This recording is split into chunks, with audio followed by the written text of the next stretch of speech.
ভাই একটা দেশের ডোমেস্টিক এয়ারপোর্ট এই লেভেলের সুন্দর, মানে এই লেভেলের প্রিমিয়াম। চায়নাতে আছি, চায়নার গুয়াংজু এয়ারপোর্টের টার্মিনাল 3। এটা আমরা জাস্ট ডোমেস্টিক একটা ফ্লাইট নিছি, এই গুয়াংজু থেকে যাব হচ্ছে সাংগ্রিলা। তা আপনি দেখেন ওদের মানে কি প্রিমিয়াম লেভেলের একটা এয়ারপোর্ট। আমরা ভাই মাথাই নষ্ট, মানে ওদের যে এক একটা প্রভিন্স, ওই প্রভিন্সগুলোর যেই এয়ারপোর্টগুলোকে কিন্তু আপনি ডোমেস্টিক, মানে যদি ইন্টারন্যাশনালও এয়ারপোর্ট থাকে ওগুলো কিন্তু ওই কাইন্ড অফ ওরা ডোমেস্টিক হিসাবে কাউন্ট করে। গুয়াংজু এয়ারপোর্টটা বিশাল বড়, তার ভিতরে এদের যেই স্ট্রাকচারটা দেখেন, মানে ওই এখানে একটা ইনফিনিটি ডিসপ্লে লাগাইছে যেটার কোনো বর্ডার নাই।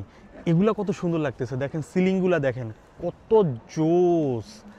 মানে চায়না যত দেখতেছি ততই আমার মাথা খারাপ হয়ে যাচ্ছে। মানে ওরা একটা ডোমেস্টিক এয়ারপোর্ট এই লেভেলের করছে, আর আমাদের ইন্টারন্যাশনাল এয়ারপোর্ট ভাই রে ভাই, মানে কি যে আমাদের ইন্টারন্যাশনাল এয়ারপোর্ট যাইলেই বিরক্ত লাগে, আর ডোমেস্টিক এয়ারপোর্টটা এত প্রিমিয়াম লাগতেছে, সুন্দর লাগতেছে। আমি বারবার কথাটা বলতেছি কারণ আমি জাস্ট অবাক হচ্ছে। আর বাইরে যদি দেখেন ওদের বাইরের ডিজাইনটা কি, মানে চায়না ভাই অন্য লেভেলে।